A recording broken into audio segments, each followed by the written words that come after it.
Welcome to Real Conversations with Patricia Baranovsky-Schneider, the podcast that takes you on a journey around the world to meet some of the most inspiring and accomplished individuals. Discover their stories, uncover invaluable business lessons from their paths to success, and gain exclusive insights on how to apply their strategies to elevate your life and business.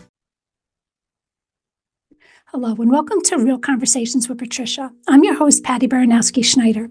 Today I'm joined by Evan Tzivanakis, the author of Leading in VUCA Times and Learning and Development Strategist. So welcome, Evan. Tell us a little bit about yourself.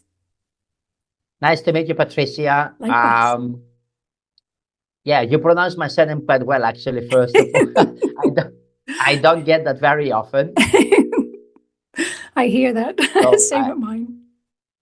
Yes, so I'm Evan Tzivanakis. I am a learning and development strategist. I'm also an executive coach. I come from a practitioner's background. I don't come from a human resources background. I started in sales, sales manager, director, learning and development director. And ideally, I work with first-time managers as well as business owners, and I help them solve specific challenges. Okay. Lately, one very common challenge is employee engagement. For the last couple of years, employee retention is a global problem, is a global challenge. Right. So with hybrid and remote teams, we get that a lot. Yeah, it gets a little tricky because I think times have changed for the most part, but back in the day when I was there, you weren't included, like going up the totem pole. The low man, no one even knows your name. You just do your job, that's it. And nobody cared about what I thought, my opinion, how happy or sad I was. Nobody cared. And I think nowadays, it seems the new generations, everybody has a voice and they're not afraid to use it. And I think that's one of the biggest things is that employers are now saying, okay, if we want to keep people, we have to talk to them and understand what's the problem. So you have your hands full, I'm sure. Now, your book, Leading in... Go ahead. Yeah, it's a totally different. Yeah, it's a totally different ball game. It's like people, I call it the new kind of employee, educated, opinionative. They want to be heard. They want to be inclusive. Mm-hmm. They want to share their opinion, as you said. So the powers have kind of shifted a little bit. Yeah. Oh, it's ridiculous. It's shifted big time. Like half the stuff that people bring up now. The funny part is they succeed. If I did that back in my day, I would have been on the unemployment line every other week. But now tell me, how do you say that? VUCA Times, or is it Leading in VUCA Times? Yeah, perfect. VUCA. Okay. So now your book, Leading in VUCA Time, it explores leadership in volatile, uncertain, complex, and ambiguous environments. So what inspired you to write the book, and what's the most important lesson that leaders can take from it? Yeah, before I answer that, I will tell you when I wrote the book. I wrote it in 2021 in the kind of the second year of the pandemic, simply because I had more time at home. It's something that I always wanted to do. So that was, I suppose, one of the few benefits of the lockdown. You have more time at home. Right. So I wrote the book to empower managers and leaders navigating rapid change and unpredictability. Mm-hmm. I came from a managerial background. I got my first managerial role when I was 25. I made tons of mistakes, and I share some of those mistakes and lessons in my book. And the key lesson, agility is everything. Nowadays, I think as leaders, we should embrace adaptability, make decisions with imperfect information, and inspire clarity in the middle of uncertainty. Yeah, it's funny because I just had this conversation with someone recently about, when you go to school and you learn, whatever skill you're trying to do your job, they don't teach you how to manage people. You kind of do how you were managed and just assume you're doing it right. And you have to evolve. So that's, I could see why you have to coach people on this. Now, how do you define effective leadership? And what are some of the key qualities every leader should cultivate in today's fast-paced environment? Yeah, that's a very interesting question. Influence, adapt, execute. Okay. So we are moving from control to influence. I became a manager at 25. I had no idea about influence. It was all about control. Back in the days when I was living in England, in the UK, I remember back in the days, the management style was I speak, you listen, you do, you don't ask, you don't question. But I think this kind of style is not applicable anymore. So effective leadership is the ability to influence, to adapt, and to also to execute. Right. To execute, to move the needle and to go from one step to another. Right. And leadership is about people. Management is about tasks. Leadership is about people. And in this very volatile world, I suppose key qualities include, for me, emotional intelligence and the courage to innovate and to not have the mindset of that's how we've always done it, because what we did in the past is not applicable anymore. Right. Because we live in a world where change is the only constant, isn't it? Yeah. That's what I always say. People, I've known people who, set it and forget it. That's how it's always been done. They don't change anything. And it's like, I always say just constantly, learn and evolve. And times are changing, things are changing. I mean, even just think like ChatGPT. A month ago, let alone a year ago, 2 years ago, 3 years. I mean, if you don't adapt and keep up with the times, you're going to be left behind for sure. So adaptability is huge in every aspect of life. So now resilience, it's central to your work. So how can leaders and organizations develop resilience to turn uncertainty into opportunity? First of all, it's easier said than done. Right. Okay. It's easy for me to say, do this, do that, but it's easier said than done. It is challenging. However, resilience, first and foremost, if you were to ask me, in my opinion, is about mindset. Okay. So I think we should all focus on reframing setbacks as learning opportunities, as learning moments. Okay. Build trust within our teams. How do we do that? By sitting down, having one-on-one conversations with people, find out what they want to do, what motivates them, Right. and staying future focused. Okay.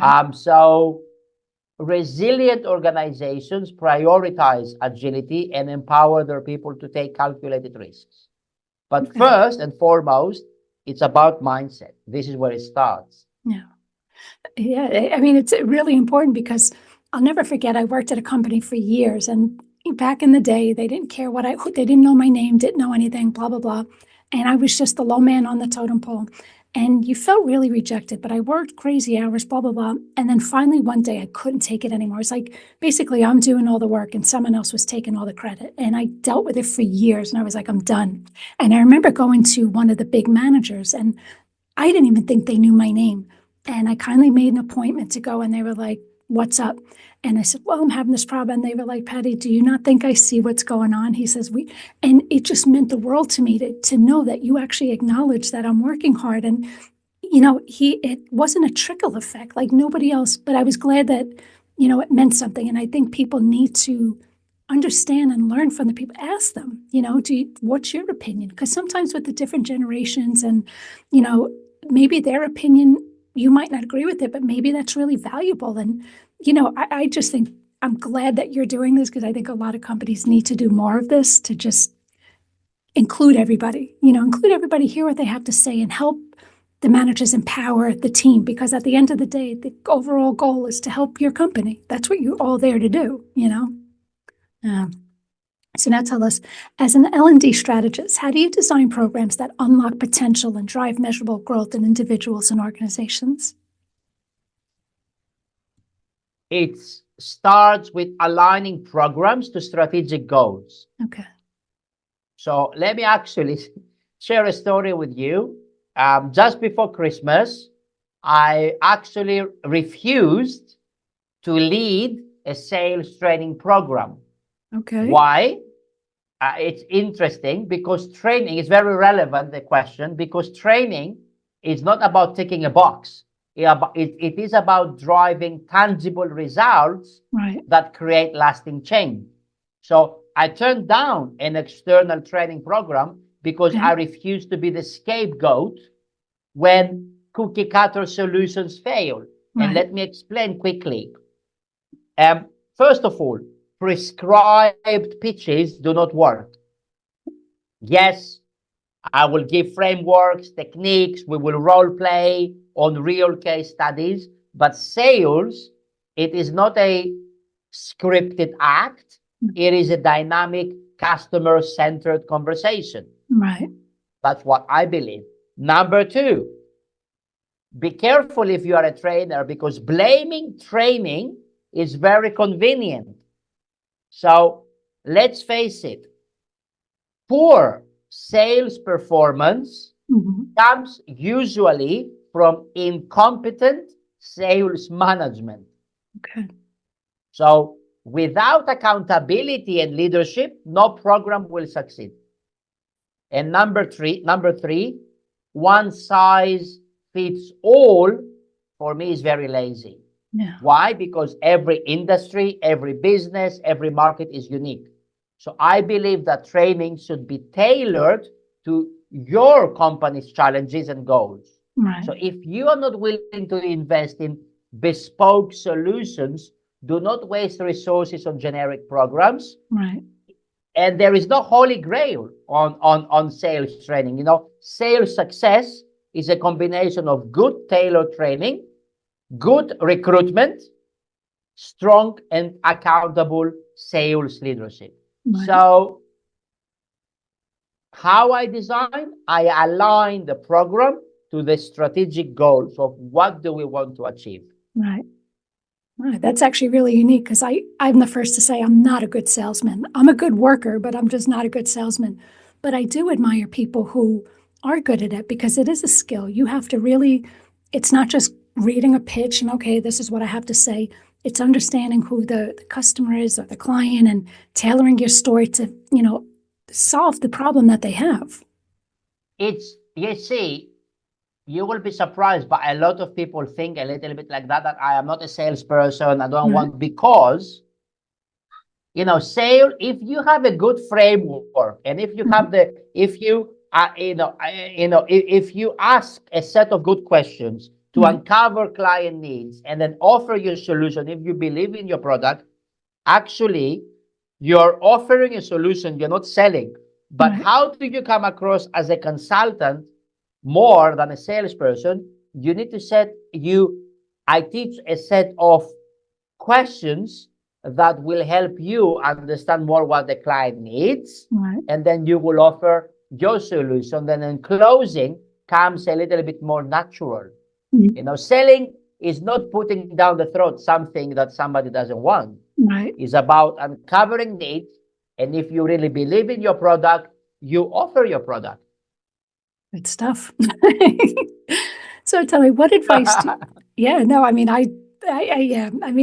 I'm just that person who, if they say, oh, I don't need it, I don't want to pay for it. Okay. But it's like, you do need it, but trying to get people to understand it. But I like how you navigate that. But now, what advice do you have for leaders facing significant changes or challenges within their organization? Yeah, first of all, the advice I have is I understand how they feel. Yeah. Because I also face challenges as well, It's not easy. We really live in a very volatile world. Yeah. If you look at geopolitical, if you look at the macro, geopolitical, economy, wars, it's volatile. If you look at the micro day to day, how do you recruit people? How do you retain them? So it is a very challenging environment. So what advice I have, first of all, is to look at the challenges as opportunities to rethink, restructure, and maybe reimagine. Number two, please communicate transparently. You don't want to be creating a culture where people, I don't know what's happening in the company, and am I safe? You want to create an environment where people feel safe, and so communicate transparently. As you mentioned before, involve your teams in solutions. Ask for their opinion, and sometimes, some staff will say, yeah, we can do this and we can do that. But you as a manager know that you don't have the resources to do it. Don't turn the idea down, thank them, and at least give them the illusion that you listen to them. So involve them and try to maintain a laser focus on your core mission. I know right now for a lot of companies and a lot of industries, it is not easy to think 5 years down the line. Maybe the furthest they can go is 2-3 years. I understand that. So try to do your best. So view challenges as opportunities to rethink, communicate transparently, involve your team, and maintain a focus on your core mission. Oh, I think that's all good stuff, because people get so lost in the do your job that you don't take a step back and look at the big picture. Yeah. Now, you emphasize empathy in leadership. So how does empathy enhance decision-making and team performance? Number one, top of the list. If as a manager, as a leader, as a business owner, if you cannot put your feet in your people's shoes, if you cannot understand how they feel, you will find it very difficult to manage and lead. So empathy, for me, fosters connection and psychological safety, enabling teams to innovate and perform at their best. So you should really listen to your people, but not only listen with your ears, listen with your heart, listen with your eyes, understand how they feel, involve them, and make informed decisions, make people-centered decisions that strengthen loyalty and outcomes. So empathy, crucial, really, really, really important. It's funny because I had this conversation recently. Like, I started, back in the business day as a receptionist, and I had to work my way up the corporate ladder. But yet I knew other people who, went to college, and I'm still down here, and all of a sudden they're up here. And that's fine, but you have no experience. So I knew, like, I can always, sympathize with everybody that I work with, because I know what it takes to do what you're doing. I did it, and I remember, like, back in the day before computers and all that, they would say, okay, we need to have this done. I need it in an hour. I can tell you from doing it, you need at least 3. It's not going to happen. Meanwhile, someone else would be barking at the employees. I said, get it done. You don't know what's involved in that. So this person's like, oh my God, I got to get this done. I know it's not going to happen because I've been there. So really understanding what they're dealing with is a huge, and even back in the day, I was a single mom, 2 kids, trying to get to work. I was the only one in my company. It was mostly women. Nobody had kids. So they had no idea, like, on a rainy day, what I went through to get to work. And I'm drenched. Like, I remember one woman says, she had a house cleaner and a maid, and she didn't have to get her nails dirty. And she would always be like, why are you so miserable? Now, years later, she's, has kids, but now you realize the stress that I dealt with on a daily basis. Yet the minute I walked in the door, they were like, I need this. But you don't know what people are dealing with. And I'm not looking for excuses, but again, take your staff out, have an inside lunch for an hour, talk to people, learn what's going on in their life. I think they'd give a lot more appreciation for the people that are busting their butts working for them. So now tell us, what role does organizational culture play in achieving long-term success, and how can leaders foster a culture of innovation and growth? Yeah, it's what you said, empathy is involved, it's kind of connected with organizational culture. And how I describe company culture? I describe it like the chocolate fountain that you see when you go to weddings. Yeah. It flows from the top. So, and a culture is the bedrock of performance. So as a leader, we should model the behavior we want to see. We should model values. We should encourage collaboration and create an environment where innovation thrives. But the buck stops with the leader. The buck stops with you. Culture and mission and vision is not just something that is on your website. It is something that you need to model, and you need to, monkey see, monkey do. Yeah. It is true, because I remember working for a company where the staff had to do all the work. The managers came in at 11, went to lunch for 2-3 hours, came in, talked to people for an hour, and then went home. and meanwhile, they're getting the big paycheck and all the recognition in the world, and we're just doing it. And it is hard to, you kind of want to strive to be that guy, because it's like, well, they're making all this money and barely working. But it is hard. Like, I appreciated people who came in on weekends and just really let you know that we're a team. We're doing this together. It made me feel like I was a part of something bigger than that. So I agree. Now, tell us, as an adjunct professor, what trends or challenges do you see in preparing the next generation of business leaders? And sales is a topic that you're passionate about. So I guess, how do leaders align sales strategies with overall business goals? Yeah, in regards to challenges in preparing the next generation of leaders, the biggest challenge is bridging theory with practice. Yeah.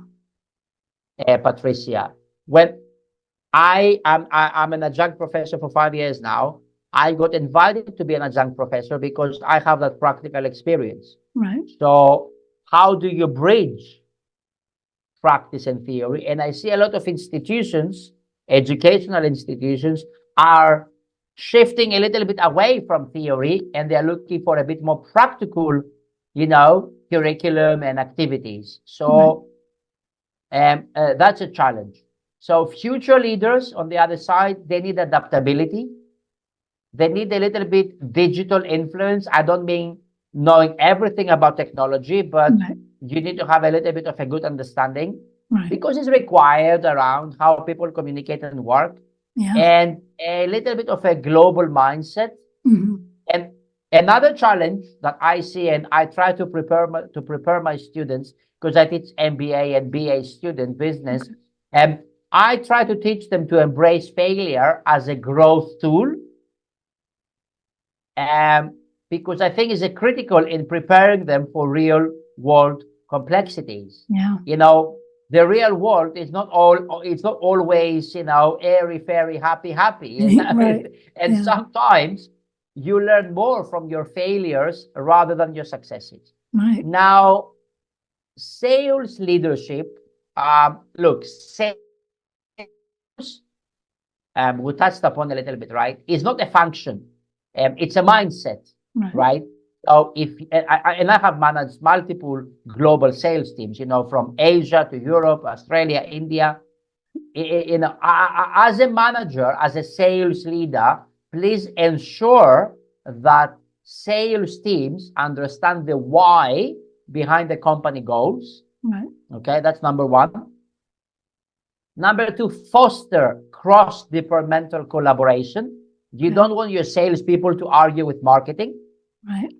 And another thing I can say is, please provide them the tools that simplify execution. And because I see a lot of sales, they're doing too much admin work because they don't have enough simple tools to focus more on where they should focus, which is what? On the customer. So keep customers at the heart of your strategy and provide your sales teams tools that simplify execution so they can focus to take care of your customer. It's unique that you say, about the sales arguing with the marketing team. It gets to be like a catch-22, because the funny part is, like, I do IR, PR, and marketing. And one of the things that I found is I either do it all for a client, or I might work with their internal or external IR or PR team, whatever. We just fill the void. And it's almost like people don't want to share what they're doing because they're afraid you're going to take over the work, which is silly.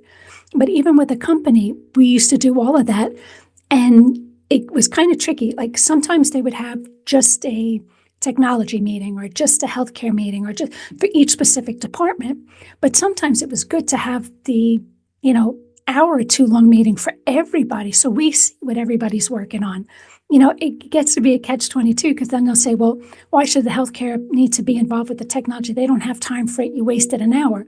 But at the same token, maybe I won't be so hard on you when you're not answering my phone call, because I see what you're dealing with. Or maybe I have an idea or something you're dealing with, So I don't know what the right answer is, but I think, or even just putting out a company newsletter that talks about what everybody's doing, I think that's good because at the end of the day, the overall goal is for the company to succeed. So if you know what everybody's doing to help that, that makes me feel part of, like, an included part of the team, I guess. I don't know. Yeah. Lost it. Oh, you froze for a minute. So now what's next for you? Are there any new projects, initiatives, or ideas that you're excited to explore in leadership and development? Yeah, great question. Thank you for asking. I'm actually excited, and I'm doing my DBA. My DBA is Doctor of Business Administration, about Wow. exploring AI's role in leadership. I am researching and studying. I want to see what the future of management and leadership will be like. As you said, 10 Be years ago, it was interesting. totally different. Now it's different. Right. What will people want from their manager, 5 to 10 years down the line? Right. That's number one. So I'm doing my DBA there. And I'm planning to write a new book, or, maybe on the horizon. And I'm thinking about writing, you see, either one of the two, or either write about management, best way to manage millennials, Okay.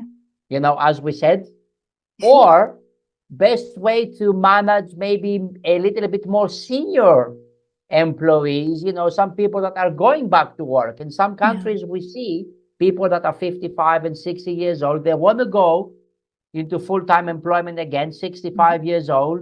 So how do you manage this? Because they come with experience, and they are much more loyal than somebody who is 25, but they are not so IT literate. So it's like opposite, right? So I am cooperating and liaising with different subject matter experts and different companies, and we might be able to put a new book together. I mean, Patricia, we live in a very, as you said, technology is adapting so fast and changing so fast. So we are a little bit, I think the world of work is currently in uncharted territory.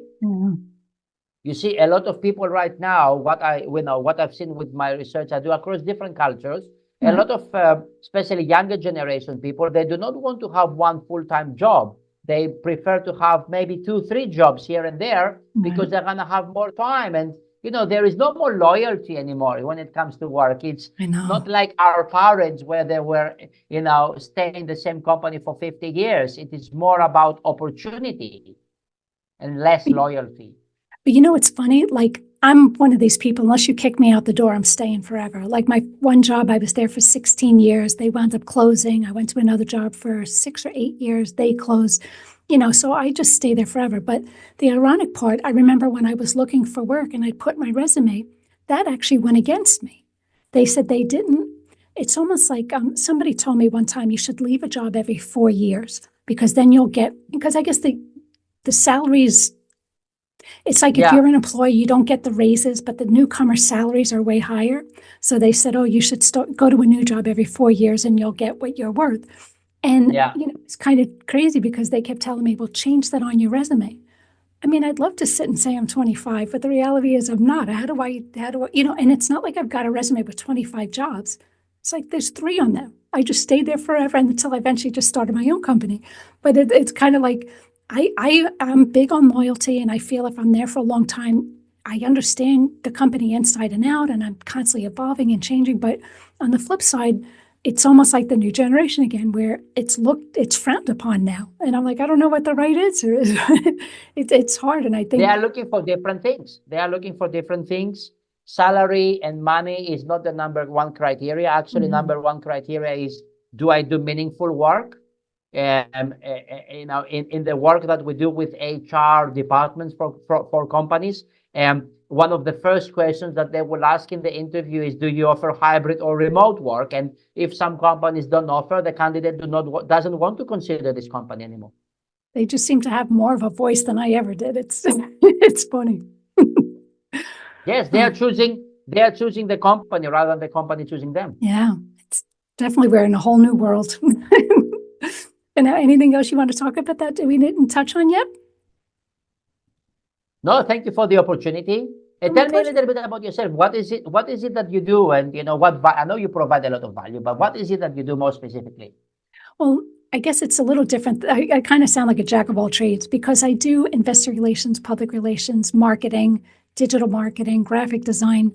And it wasn't, I worked on the agency side, and it just happened to be an agency that did all of that. And I fell in love with the job, and I've been doing that ever since. And I know some people in the industry, they deal with maybe just technology clients or just, restaurants or healthcare. I've always been on the agency side. We work with clients around the world in every niche under the sun. So it's kind of a catch-22 again, because I think that's awesome, because I'm well-versed in just about everything under the sun, where other companies might seem like that just sounds all over the place. I don't want to be a part of that. So, some of the stuff I do wasn't because I wanted to do, like even at one point I was doing web design and maintenance.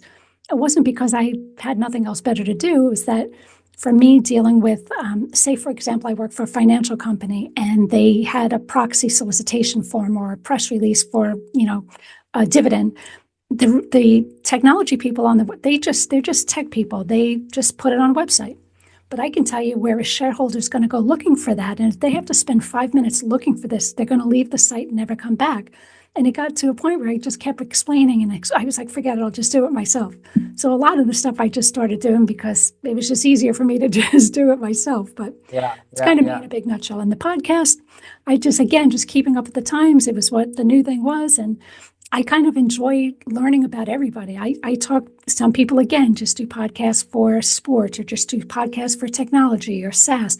I talk to anybody. If I think you have a good story that the world can benefit from, I'm happy to talk to you. And then I've been doing this for 35 years, so I've got tons of connections. So every time I talk to somebody, I'm like, all I'm thinking is, who can I put them in touch with? And I don't know, to me, it's fun. I just enjoy learning about everybody. I learn from them, they learn from me, and hope the whole world learns from you. It's a great thing. I think it's like a virtual coffee. Yeah, it's a great exactly. thing. I talk to anybody, so I'm like, if we can talk and help someone else, awesome. So now how can people find out more about you and what you do and what you offer and all that good stuff? Well, I'm very active on LinkedIn. I think we are connected there, right? If I'm not, yes. It's by far, for me, my favorite social media platform. Okay, so if you just type my name, you will find me. If you drop me a connection, drop me a message, and happy to have a conversation with you. So very active on LinkedIn. I post 3 times per week. Wow, very nice. Good for you. Well, thank you again for being on the show. Again, that was Evan Tzivanakis. Thanks for listening to Real Conversations with Patricia. Never missed an episode by subscribing to the channel. So thank you again. Thank you for listening to Real Conversations with Patricia, talking with some of the most brilliant minds on their journey to success and their recommended strategies. Please leave your feedback and visit pristineadvisors.com to get the latest and greatest business advisement on the planet.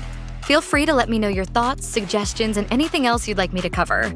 Together, we can make success happen for all.